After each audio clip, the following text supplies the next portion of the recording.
A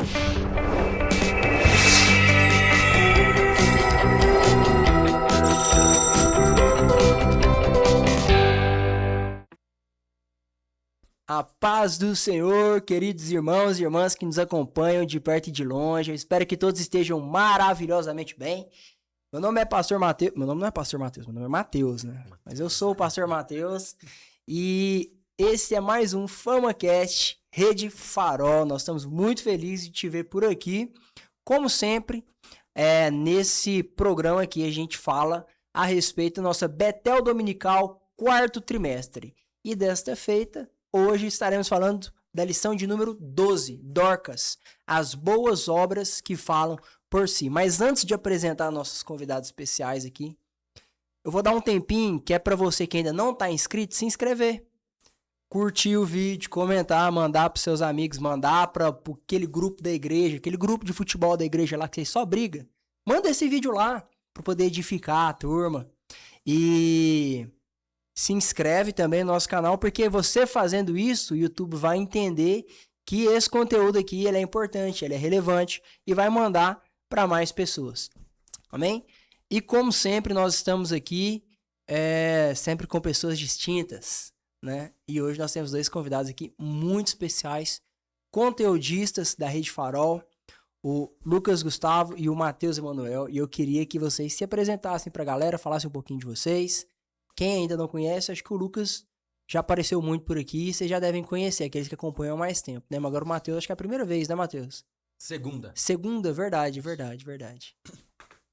Bom, mais uma vez, é motivo de muita alegria estar aqui. Matheus. Mateuses, né? Mateuses. Mateus já tá no plural. Então, é motivo de muita alegria, mais uma vez, estarmos aqui. E nessa oportunidade tão boa de comentar uma pessoa que teve uma participação tão pequena na Bíblia, mas que expressa uma grande personalidade cristã. De fato, eu tenho certeza que hoje vai ser muito especial. Vai dar para tirar muita lição boa. Amém. Eu sou o Matheus, né? É muito bom estar aqui, é muito prazeroso estar aqui com vocês para a gente bater esse papo, discorrer sobre esse texto, sobre essa pessoa, né? E como o Lucas falou, ela não foi uma pessoa muito citada, vamos dizer assim, no texto e no livro de Atos, mas é dessas pessoas que parecem que passa despercebido que Deus se lembra. Exatamente. E que são grandes no reino de Deus. E até hoje, aqui, 2000 anos depois, né? 2000 anos depois, nós estamos falando dela ainda. Amém. Amados, então, para começar aqui, eu gostaria de ler o nosso texto de referência, que o pastor Valdir, o comentarista dessa edição, ele comentou aqui pra gente, colocou, que é o texto de Atos 9, de 36 a 40. Diz assim: E havia em Jope uma discípula chamada Tábita, que traduzido se diz Dorcas. Esta estava cheia de boas obras e esmolas que fazia. E aconteceu naqueles dias que, enfermando ela, morreu. E tendo-a lavado, a depositaram num quarto alto. E como Lida era perto de Jope, ouvindo os discípulos que Pedro estava ali, lhe mandaram 2 varões, rogando-lhe que não se demorasse em vir ter com eles. E levantando-se Pedro, foi com eles. Quando chegou, o levaram ao quarto alto. E todas as viúvas o rodearam, chorando e mostrando as túnicas e vestidos que Dorcas fizera quando estava com elas. Mas Pedro, fazendo-as sair a todas, pôs-se de joelhos e orou. E voltando-se para o corpo, disse: Tábita, levanta-te. E ela abriu os olhos e, vendo a Pedro, assentou-se. Amados, então, como a gente costuma fazer no início da nossa lição, eu queria que um de vocês explicasse para a galera, porque vai ter muita gente aqui que às vezes está iniciando na fé agora, que é um novo convertido, ou que às vezes que só não se lembra, né? Então, para a gente só fazer um panorama, que é aonde que a gente está no contexto da história, da narrativa bíblica, onde que essa personagem aparece. Na verdade, eu li quase tudo, né? A história dela quase é basicamente isso que foi lido, mas queria que vocês discorressem. Bom, se me permite, começa aqui no capítulo de número 9 de Atos, e esse capítulo 9, ele vai falar de algumas características de Dorcas, principalmente aqui no versículo de número 36, que aqui eu acho que é a única característica que se dá de Dorcas, e a que fica mais evidente é essa misericórdia e os bons atos que ela tem. Mas, de fato, no capítulo de número 9, tem muitas coisas interessantes. Primeiro a gente começa aqui no versículo número 1 com a... Como é que tá aqui? Conversão de Paulo. Então, sim, um fato muito importante para a igreja. A gente vem decorrendo na história, Pedro, aí a gente começa uma parte em que vem Pedro se encontra com Enéas, e ali há uma transformação. Então, assim, de tudo isso, até que chega em Dorcas. E de tudo isso, que vai ser apresentado aqui sobre a Tábita, né? Que em grego se chama Dorcas, e Tábita, salvo engano, é aramaico. Eu não sei se eu É isso li mesmo, certo, isso. né? Aramaico. E tanto é que se utilizava naquela época, uma coisa que eu sempre gosto de mencionar. Aramaico se utilizava no contexto da rua, né? Como se pode dizer. No comércio utilizavam o grego. E nas reuniões se utilizava o hebraico. Eles costumavam fazer essa distinção. Mas é interessante que essa característica de Tábita vai ser muito enfática no versículo de número 36, que fala que ela praticava boas ações ou dava esmolas. Aqui no versículo mais para baixo vai dizer especificamente o que ela fazia. Ela ajudava muito as viúvas. Então, as viúvas naquela época, elas acabavam que eram deixadas de lado. E a Tabita justamente tinha essa... Era nada. Era praticamente nada. Então... Uma viúva, ela era incapaz de se sustentar, a Uhum. saída dela era ou prostituição, Exato. ou elas ficavam totalmente relegadas à sociedade. Uhum. Tanto que quando a gente vê Noemi, que ela tá voltando viúva, com outra Ruth, com outra viúva, que elas estão voltando para Belém, Uhum. ela olha e fala assim, vai ser nada de mim. Tô acabada, Uhum. né? Que E a realmente o evidência de contexto era Boaz, esse, né? justamente nesse cenário, entra para trazer esse papel de Jesus, né? No sentido, é uma Sim, ele é uma parafrase, né? figura do resgatador, né? E fica evidente que, de fato, a É um viúva, tipo. naquela época, não tinha, assim, muita importância na sociedade. E, de fato, Tabita, ela vem com esse papel de boas obras e ela vai produzir roupas, vestimentas. Não é à toa que no versículo mais para baixo vai dizer que enquanto as mulheres choravam, Pedro ia entrando no cenáculo, um quarto, como o Mateus disse, um quarto que ficava no alto, Isso normalmente no andar de no cima andar das de casas. cima. É justamente naquele que Jesus desce para quando o paralítico estava morto, uma pessoa, né? Jesus desce pelo quarto que estava no alto. Naquela outra lição de Mateus, salvo engano. Então, esse é o contexto. Tabita, ela tem essas boas ações, mas porventura fala que ela vem a adoecer, pouco tempo depois ela morre, e então os discípulos, que porventura eram uma comunidade que tinham ali, eles ficam sabendo que Pedro está ali na região, está em Jope. E aí eles se deslocam até Pedro e pedem para que Pedro venha. E de fato Pedro vem, e quando Pedro vem, Pedro pede que todas as pessoas que estavam chorando pelo leito de Dorcas se Achei que você ia retirem. falar pelo leitão. Não. O leito de Ai, morte, perdão. né? Que Desculpe havia as se heresias. instaurado. As heresias. Mas o leito que havia se instaurado naquela casa, retiram e Pedro entra e ali ele se ajoelha, ora a Deus e, de fato, Dorcas, Tabita, ela ressuscita. Então E, esse é o contexto e geral, né? já entrando, né, nessa, quando você fala, por exemplo, é, muita gente acha que Paulo mudou de nome, né? Ele era Saulo, aí não, ele Virou converteu, Paulo, virou né? Paulo. É igual Abrão virou Abraão. Abraão. Mas não, é o mesmo sentido aqui do nome Dorcas, né? Paulo era o nome mais grego, né, vamos dizer assim, de Saulo, mas ele não mudou de nome, né? É, Ele não, é não igual Levi e mudou. Mateus. Exato. Uhum. E é interessante, você falou mais sobre o contexto, né? A gente está aqui avançando em temas de pureza e impureza, Sim. né? Lembrando ali que esse pessoal era judeu, tá? A gente está falando aqui de Pedro, né? Na situação, junto da Tábita. E esse cara era um cara que tinha toda a Torá na sua vivência, né?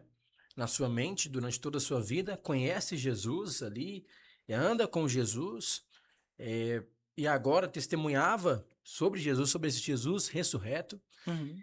E ele entrava num lugar onde tinha um morto, algo que, pela Torá, era motivo para alguém se tornar impuro. Né? Exato. Número 19, verso 14. A seguinte lei se aplica quando alguém morre numa tenda.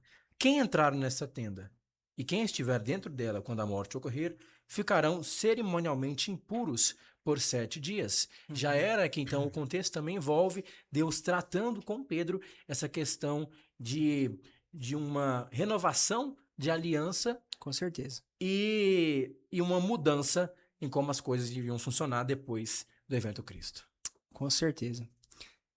Uma coisa assim, acho que digna de nota, que a gente pode ver, já que a gente entrou em Pedro, e não tem como a gente fugir de Pedro, apesar que nós estamos falando de Dorcas, porque Pedro, pelo menos nessa primeira metade do livro de Atos, ele é, ele é um dos personagens mais proeminentes.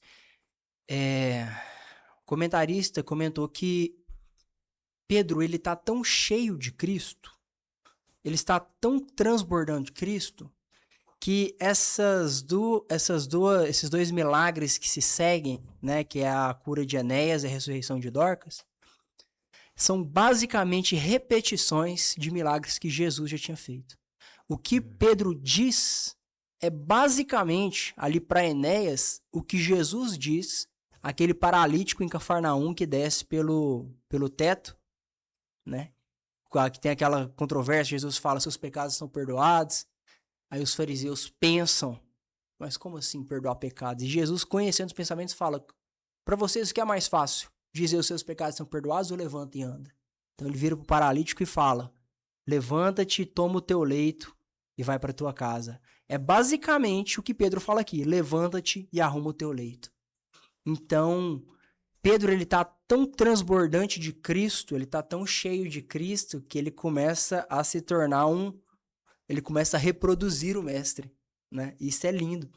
E também que o Mateus estava comentando, depois se você quiser até comentar com um pouco mais de ênfase, o Mateus estava até comentando aqui que quando esse episódio da ressurreição de Dorcas, né, a gente vê Pedro ele entrando ali no quarto, sozinho, pedindo que todo mundo saia, e ele ora, então ele diz à menina, Tabita cumi, que é basicamente a mesma coisa que Jesus diz para a filha de Jairo, quando ele manda que todo mundo saia do quarto e diz Talita cumi.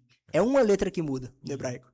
Então Pedro ele tá reproduzindo o mestre, né? E na verdade é o que nós devemos buscar fazer sempre, né? Eu tive o privilégio de estar ministrando domingo passado e uma das coisas que durante o meu preparo para a ministração, a coisa que ficou sempre ressoando no meu coração, e eu me lembrando, eu até comentei isso, de um missionário indiano, um sadhu indiano, é o Sudar Singh.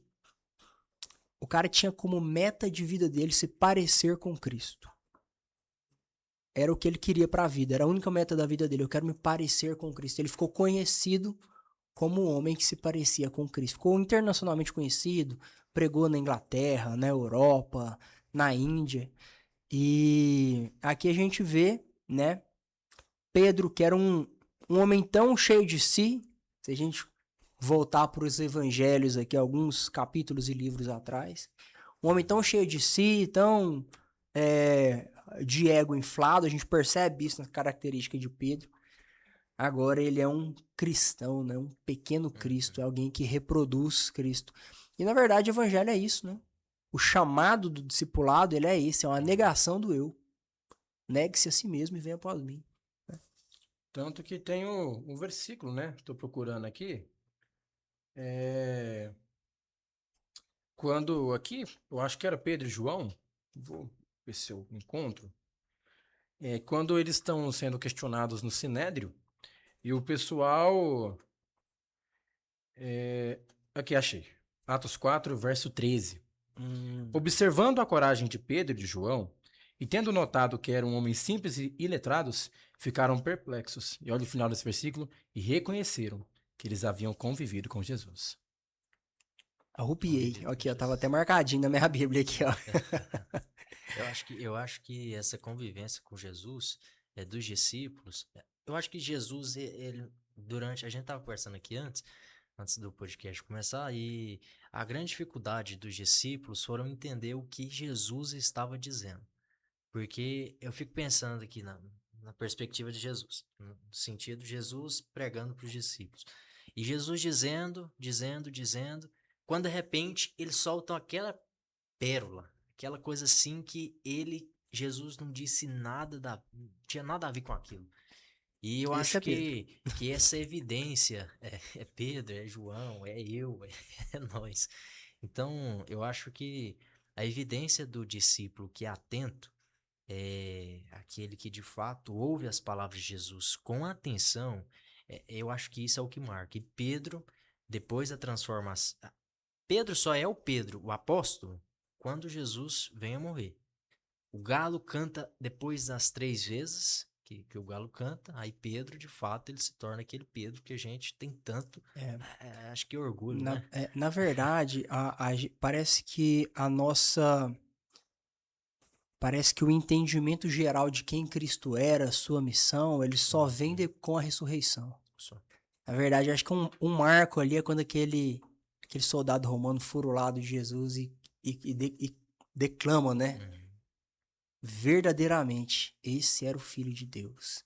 Né? Então, só depois da morte e da ressurreição, da obra consumada, parece que os discípulos eles vão ter esse entendimento de quem era Jesus e da sua obra. Tanto que, se a gente caminhar aqui um pouquinho no texto de Atos, a gente vê que depois desse acontecimento, vai ter o acontecimento da descida do Espírito na casa de Cornélio, né, o centurião romano. E logo depois, quando Pedro volta, ele precisa se justificar do porquê ele tinha comido e estado com gentios, né? E na defesa de Pedro, lá no finalzinho, ele fala assim, ó, lá no verso 15. Quando, porém, comecei a falar, caiu o Espírito Santo sobre eles, como também sobre nós no princípio. Então parece que Pedro, ele põe como um momento da conversão deles em Atos 2. É quando o Espírito Santo desce, que parece que eles têm a dimensão do que tinha acontecido, com quem eles tinham estado de verdade, apesar dos pesares. Nessa fala de Pedro aqui, dá dessa impressão. No princípio, quando nós cremos, e ele está se referindo ao quê? Ao Espírito Santo que caiu lá na casa de Cornélio. Ele fala, como que eu poderia negar o batismo a eles se aconteceu com eles o que aconteceu conosco no princípio, né? No princípio, quando cremos. Então, parece que esse entendimento amplo, ele só vem, de fato mesmo, com o Espírito Santo. Tem aquela questão até, né, do segredo messiânico, dos discípulos irem entendendo aos poucos, Sim. né? A gente vê muito isso em Marcos, Em o segredo Marcos, messiânico. isso. Em João também tem aquela terminologia lá de que a hora ainda não tinha chegado, ainda não havia chegado a hora, né? E aqui, como a gente falou de Pedro, ele começando replicando, vamos dizer assim, feitos, né, de Jesus. Essa questão que a gente tocou também da impureza era coisa que Jesus também já fazia, por exemplo, tocando em leproso. Tocando em leproso, eu acho que é o exemplo mais famoso, né? Com certeza. Então a gente vê aqui que, de fato, era uma continuidade do ministério de Jesus, e esses sinais, principalmente esse no caso aqui da Tábita, que mostrava que isso não era apenas um sinal isolado, uma coisa que aconteceu no passado, né, e ficou ali. E mais uma pessoa que ele passou por uma ressuscitação, né, depois ela morreu, e ficou nisso. Não, mas mostra que esse é o caminho, e isso é o que espera todo aquele que confia naquele que tem poder sobre a própria morte. Exatamente. Então, Aquele que é senhor da morte. que é senhor de todas as coisas, né? Tudo e todas as coisas prestam né, a autoridade, vamos dizer assim, a esse Jesus. E a prova disso também é a ressurreição, como o próprio Pedro vai argumentar. E o Aham. apóstolo Paulo também, aqui no mesmo livro de Atos, né?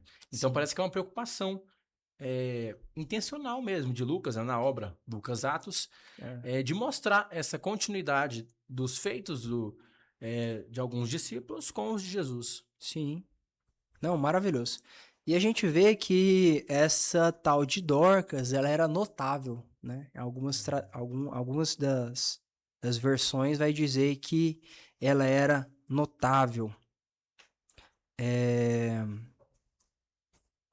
Aqui, a nossa aqui, a Almeida Revista, ela fala que ela era notável. Por que que ela era notável, né? Ela não era notável porque ela tirava foto de biquíni. Ela não era Não é? notável porque ela fazia isso ou aquilo. Ela era notável pelas suas boas obras. É, Pelas suas boas obras. é um tema também, em Lucas Atos, né? No Evangelho de Lucas, Sim. em Atos, essa questão de dar, de fazer, né, boas obras, né, de dar esmolas. Jesus diz, por exemplo, Lucas 11:41, portanto, dai ao necessitado do que está dentro do prato e vereis que tudo vos será duplicado. Mas ai de vós, fariseus, porque dais o dízimo da hortelã, da arruda, de todas as hortaliças e desprezais a justiça e o amor de Deus. Exato. Devíeis, contudo, praticar essas virtudes, sem deixar de proceder daquela forma. E diversos outros exemplos. A gente vê no início aqui o texto ali de Ananias e Safira, né? Uhum. Onde eles mentem ali sobre uma oferta, Aham. né? E acontece tudo que acontece ali. Então, e a ajuda, né? A própria, como a primeira comunidade cristã se auxiliava aqui nesse sentido, né? De um ajudar o outro. O próprio Paulo, posteriormente, né? Que se converte, né? Nesse capítulo a gente contou, né? Tá tudo no contexto. Ele fica incumbido ali de levar a oferta para a igreja de Jerusalém. Sim. O profeta Ágabo prenuncia aquela fome que haveria ali no período, né? Aham. Crise de grãos que teve ali. Então, assim, esse é um tema. O próprio Cornélio, que vem posteriormente aqui à história de Tábita, Sim. ele também é notado como alguém que praticava boas obras, que dava esmolas, né? Que Aham. doava de tudo, que ajudava as pessoas. Então, isso parece uma característica que é intrínseca à primeira comunidade cristã, aos seguidores de Jesus e àqueles que haviam convivido com Uhum. Jesus, como nós já ressaltamos aqui. Sim. Então, Lucas está querendo demonstrar que isso fazia parte da vida do cristianismo em seu início. E deve fazer até hoje. Exatamente, e deve fazer até hoje. Sabe que é o grande problema que a gente tem hoje? De forma, assim, muito enraizada, as pessoas estão cada vez mais em si mesmadas. Lambendo as próprias feridas, é porque eu sou assim, é porque minha vida dá tudo errado, é porque nada dá certo pra mim, é porque eu e eu. Dorcas, o texto não fala que se ela tinha um marido.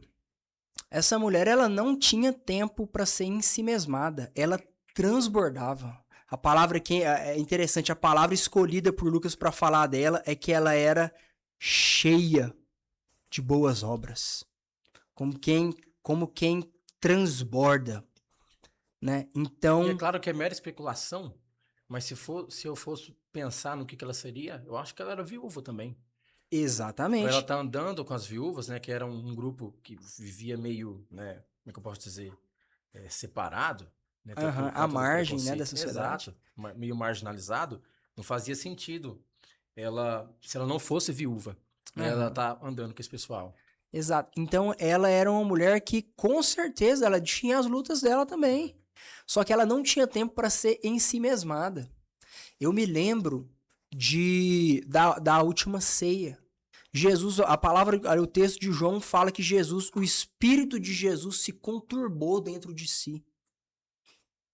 E aí ele fala para os discípulos que ele haveria de morrer, que o filho do homem haveria de ser entregue aos homens. Então os discípulos começam a desesperar. E o que ele faz? Ele começa a consolar. João 14, ele começa a consolar os discípulos.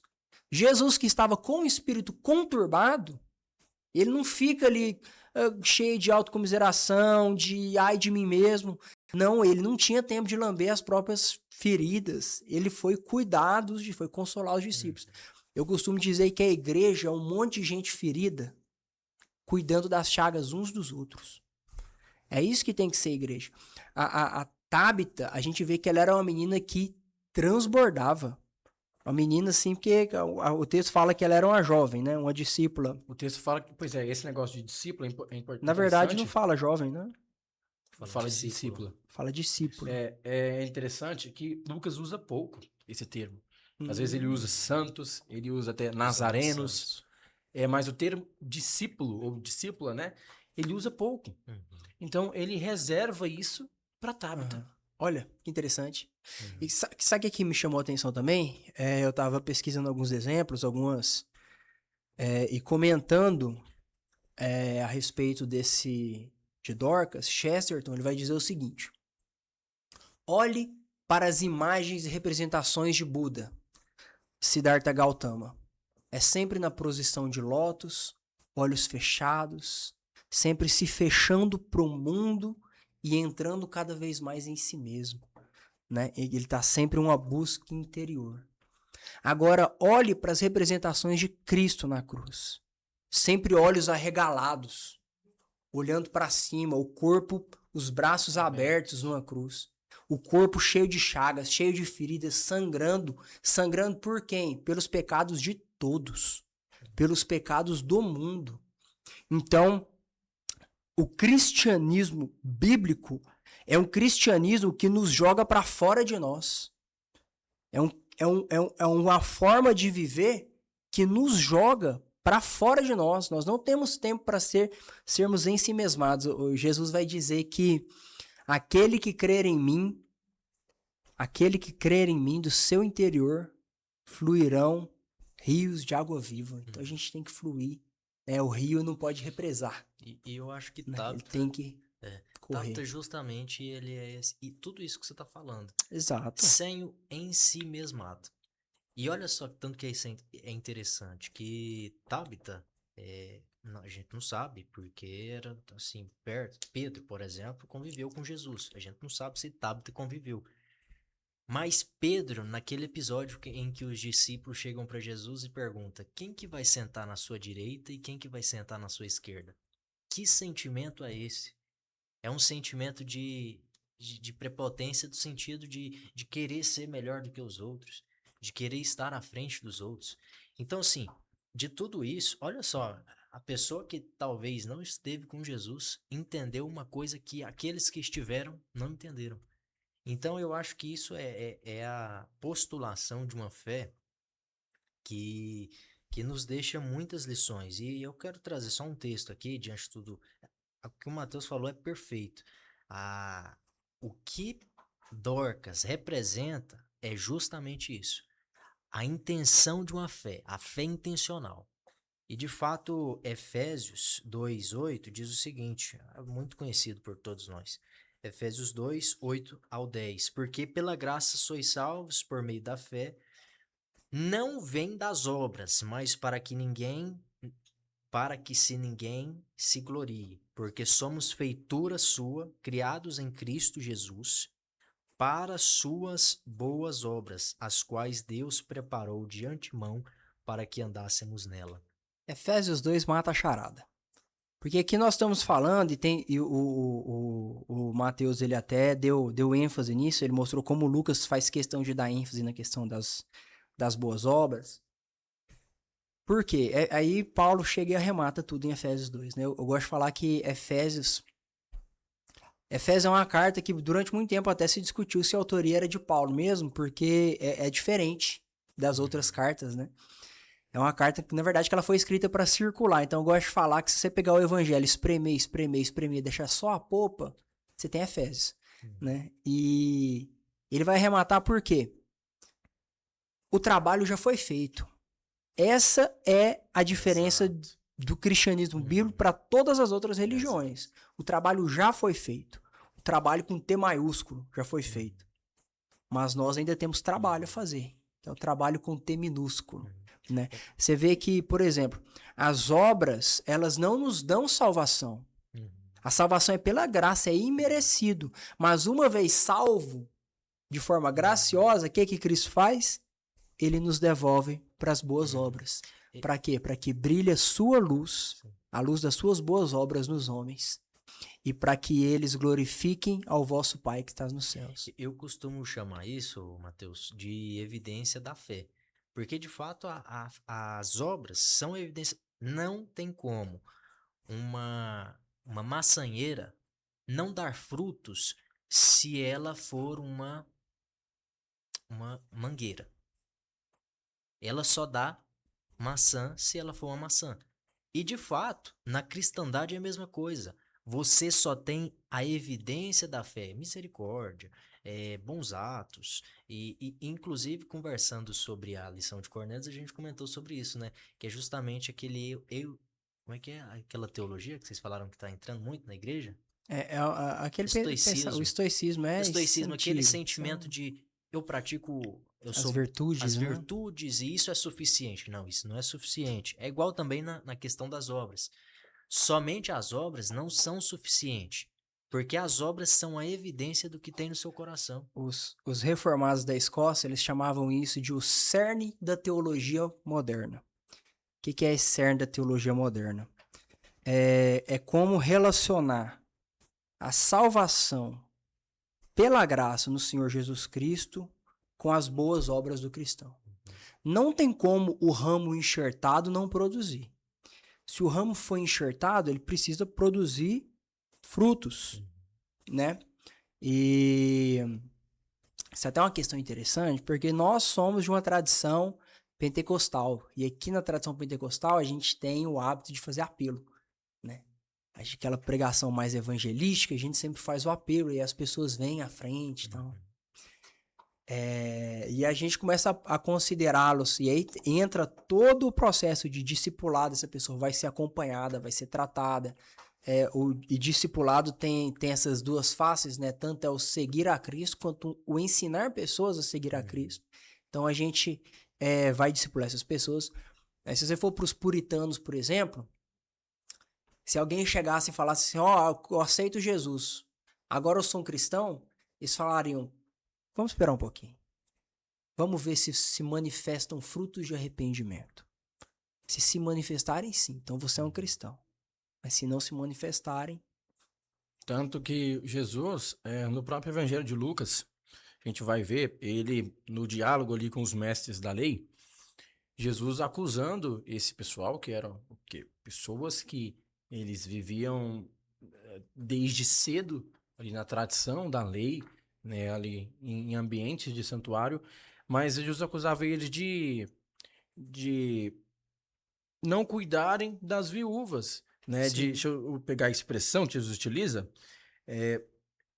eles devoram as casas das viúvas. Então, assim, a gente vê forte, que muito forte. Aqui era uma moça, né? A Dorcas, Tabita, era uma moça que ajudava no sustento das viúvas. E a gente sabe que todos os que estiveram com Jesus ali morreram. Eles morreram. Sim. A gente pelo menos não tem ali, a gente tem algumas interpretações e tudo mais, mas a gente não tem ali uma ideia de algum deles ressuscitando. Mas a que ajudava no sustento da viúva, Deus fez com que Pedro passasse por ali, para que essa moça fosse ressuscitada e isso e continuasse, né, sustentando aquelas pessoas marginalizadas e aquelas viúvas. Então, assim, a gente mora no Brasil, né? A gente mora num país que a gente pode dizer que a maioria das pessoas são de baixa renda. Sim. E Deus se preocupa com isso. Jesus se preocupa Com certeza. com isso, entendeu? Aqui, Deus, Jesus, né? Deus, ele está ressuscitando uma discípula mas também uma mulher que ajudava no sustento das viúvas. A gente pensa assim, nossa, como eu sou alguém tão escondido ou tão esquecido, ninguém se importa comigo. Aham. Deus fez com que um dos principais líderes da igreja passasse por ali, só para aquelas pessoas marginalizadas ali fossem lembradas até hoje e que pelo menos por mais um tempo aquela mulher que ajudava no sustento daquelas outras mulheres continuasse com vida e continuasse com essa obra de caridade. E é interessante que todos nós esperamos a ressurreição, essa nossa grande esperança. E a grande esperança do cristianismo é a ressurreição, não é nenhuma outra coisa. Aham. É a ressurreição do corpo. E aqui a gente vê que essa ressurreição, ela, além de ser algo bom para a própria Tábita, né, que havia morrido, estava doente, havia morrido, ela é algo que ajudava toda uma comunidade. E os feitos, né? E essas coisas foram se espalhando e o nome de Jesus foi sendo glorificado através disso. Glória O a nome Deus. daquele que foi o primeiro, né, a levantar, né? Paulo vai utilizar a expressão, né, o primeiro dos frutos. A gente falou de fruto aqui agora, né? Aham. O primeiro dos frutos. E todos nós aguardamos isso, o momento onde a morte ela vai ver que ela não tem a última palavra e que o último inimigo vai ser colocado debaixo dos pés do nosso Senhor Jesus. E é interessante como a gente fala pouco disso. Já percebeu que a gente só fala de ressurreição na Páscoa? É verdade. A gente só verdade. fala de ressurreição na Páscoa, cara. Aham. E isso meu Deus, não podia acontecer. É verdade. Não podia acontecer. Porque Eles usam a ressurreição para tudo. para tudo. Para tudo. Pra tudo. Eu fiz uma brincadeira dessa no domingo passado, né? Naquele episódio ali do profeta Elias, né? Fugindo de Acabe e tal. Quando Deus, ele desafia, né? Ele basicamente desafia Baal naquilo que era para ser o ponto forte de Baal, né? Que é a chuva, a colheita. Eu fiz uma brincadeirinha ali que era como se desafiasse o Magnus Carlsen para uma partida de xadrez e falasse: eu começo sem um bispo, sem uma torre, com metade dos peões. E aí, no finalzinho, eu fiz questão de falar isso, que nesse xadrez, nessa partida, o inimigo não, o adversário é a morte. E o checkmate já tá dado. A gente só tá esperando o derrubar da última peça, né? O derrubar do último rei. Então essa questão, a ressurreição, ela é o cerne da pregação dos apóstolos. É a ressurreição que vai ser o escândalo, o assombro dos atenienses, naquela pregação de Paulo. Então, a ressurreição, que você falou, a gente só fala de ressurreição na Páscoa, e realmente isso é um erro. O Enterwright, ele vai falar que ele é polêmico em muitas coisas, mas tem muita coisa boa também. Cuidado que ele era. Cuidado. Cuidado, algumas coisas a gente aproveita. Reter o que é bom. Examinar todas as coisas, reter o que é bom. Mas tem uma coisa muito interessante que ele diz, que é: a gente precisa entender que se a ressurreição é real, se a gente crê que Jesus ele foi morto e depois de 3 dias ele ressuscitou, ele voltou à vida, então isso muda tudo. Isso muda tudo. Isso tem que mudar tudo. Isso tem que mudar a forma como a gente se relaciona com a nossa vida. Tem que mudar como a gente se relaciona com as coisas criadas, como a gente se relaciona com o próximo. E se Cristo ressuscitou verdadeiramente, então ele está fazendo novas todas as coisas. E esse era o argumento de Paulo em 1 Coríntios 15. Sim. E a gente vê nesse mesmo capítulo de 1 Coríntios que é importante a gente falar o que a gente está falando agora, porque já no primeiro século as pessoas estavam propensas a se esquecer da ressurreição.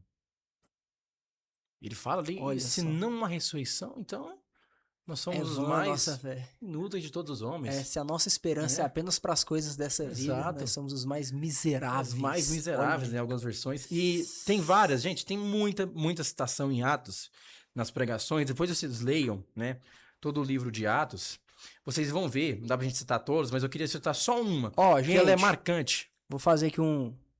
Acabei de pensar nisso aqui, nem perguntei se pode. Mas se vocês comentarem, se tiver pelo menos uns 5 comentários pedindo, o Matheus vai disponibilizar esse material dele aqui pra você.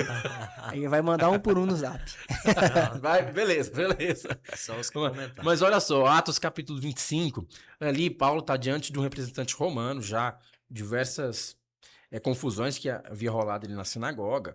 Félix, agora já é Festo, que entrou depois de Félix, já é substituído. Ele manda uma carta para o rei Agripa, explicando a situação de Paulo, que era cidadão romano e queria ir até Roma, né, para ser julgado ali. Atos 25, verso 18. No entanto, quando seus acusadores se levantaram para proceder às acusações, não apontaram nenhum dos crimes que eu imaginava. Ele, falando de Paulo na carta. Ao contrário, levantaram apenas algumas questões relativas à sua própria religião, sobre os quais discordavam dele. E quanto a um certo Jesus, já morto, o qual Paulo alega insistentemente que está vivo. Olha, cara. É isso, é maravilhoso. É maravilhoso, é maravilhoso. Então, a gente vê aqui um episódio de ressurreição. A ressurreição de Jesus dentre os mortos, ela já é anunciada como algo, como um start, né, da própria ressurreição de todo o cosmos, de tudo aquilo de todas as pessoas, uns para a vida eterna, outros para julgamento.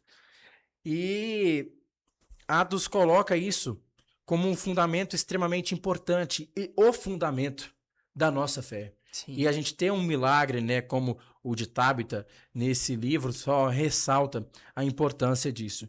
E quando você pensar em ressurreição, como ela era entendida e como ela deve ser entendida hoje, é só você fazer uma pergunta. Por que esse pessoal fez tudo que eles fizeram? Por que Paulo fez tudo que ele fez? Pedro fez tudo que ele fez, sendo que no ponto de vista, como Paulo vai falar aos Coríntios, né, na sabedoria do mundo, isso é loucura. O evangelho é loucura. Uhum. Por que eles fizeram isso? Por causa da ressurreição de Jesus, porque eles viram o Cristo ressurreto. Eles viram e tocaram. Pedro Eles fala o viram tempo e inteiro, tocaram. das quais eu sou testemunha. João Eu falou, nós testemunhei. apalpamos. Nós apalpamos, exatamente. Então é algo E realmente é isso que nos fantástico. move hoje também. Porque se nós sabemos que o nosso corpo é valioso para Deus, então é dele que nós temos que cuidar. E é nessa vida que nós sabemos que, apesar de a gente vai ficar dormindo por um tempo, quando Jesus fala que a filha de Jairo estava dormindo. Tava dormindo. Mas esse não é o sono da alma, tá? Vou fazer o disclaimer aqui, tá? Calma. Não é o sono da alma. Não, são os nossos... Vamos falar assim, nossos irmãos adventistas que falam Nós isso. vivemos hoje sabendo que um dia vai ter um Talita Cume para todo mundo. Amém. Mateus, é interessante que ele estava falando, porque Jesus coloca essa mesma régua. Porque enquanto aqueles que tocaram fizeram grandes milagres, Jesus fala, aquele que não viu, mas creu, este bem-aventurado. No caso de Então, Tomé. a gente não está vendo, mas a gente está crendo. E se de fato o nosso crer estiver condizendo com as nossas ações, a gente vai aqui replicar o que Dorcas, o que Raabe, uma outra lição que a gente tirou, que creu também, né, naquilo que Deus poderia fazer. Então, assim, de tudo que a gente tem comentado aqui, eu acho que a evidência da fé de todos esses personagens é o essencial. E eu tinha até passou aqui a oportunidade, mas eu tinha até pegado um texto aqui de Gálatas, porque a gente às vezes fica com aquela ideia, mas o que seriam as ações necessárias para a evidência dessa fé? E de fato tem na Bíblia, em muitos textos, em diversificadas cartas, falando sobre essas boas ações, mas eu gostaria de ficar com Gálatas, que é justamente aquela carta que Paulo escreve aos Gálatas, capítulo 5, que é justamente sobre o fruto do Espírito, que é o amor. Emblemática a carta aos Gálatas, né? É perfeito isso aqui. Amor, alegria. Deixa eu só te interromper. Aham. Que eu lembrei disso, eu achei essa história interessante, mas Gálatas era a carta preferida de Lutero. E tanto que ele faz 2 comentários aos Gálatas. Um quando ele ainda era um monge romano, e o outro depois já da Reforma. Né? Adivinha qual que os comentaristas falam que é o melhor? É o primeiro, quando ele era monge ainda. Porque depois que ele se converteu, ele tinha tanta raiva do Papa, que em tudo ele arrumava desculpa pra bater no Papa. Né? Então, a carta aos Gálatas, você falou dos Gálatas, eu me lembrei disso. Tocando num ponto polêmico. Marcar outro podcast pra conversar sobre isso. Mas aqui só relembrando aqui o que Gálatas diz, versículo de número 22. Amor, alegria, paz, longanimidade, benignidade, bondade, fidelidade, mansidão, domínio próprio. São ações necessárias, se eu posso te chamar de DNA.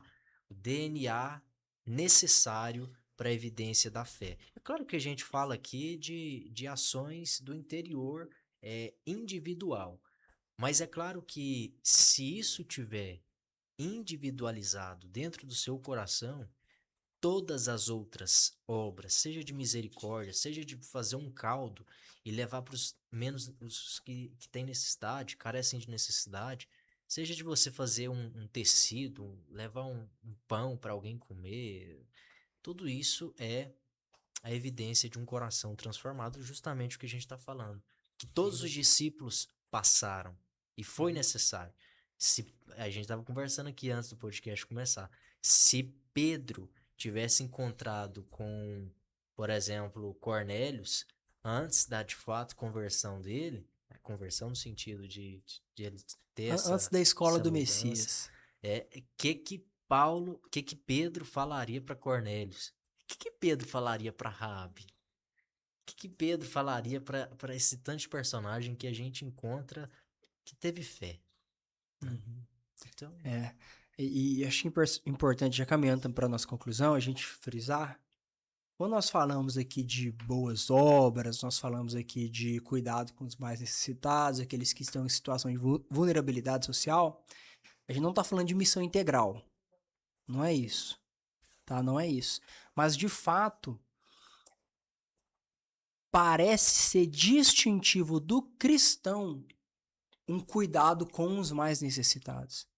Sempre a gente vê, Muito inclusive... menos de estar falando de coisas assim, por exemplo, de pauta política de esquerda. Exatamente. Isso, até porque, gente, muito antes de existir teologia da missão integral, ou qualquer tipo de esquerda, ou comunismo, qualquer coisa, o texto bíblico estava lá. Exatamente. Eu gosto de falar isso às vezes quando eu converso em que as pessoas começam a entrar nesse assunto.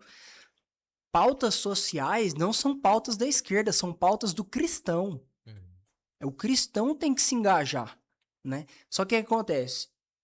Tudo aquilo que o cristão, se eu não me engano, é a famosa frase de Abraham Kuyper, né? Não há 1 centímetro quadrado é meu. Da existência do cosmos, do universo, que Cristo não diga é meu.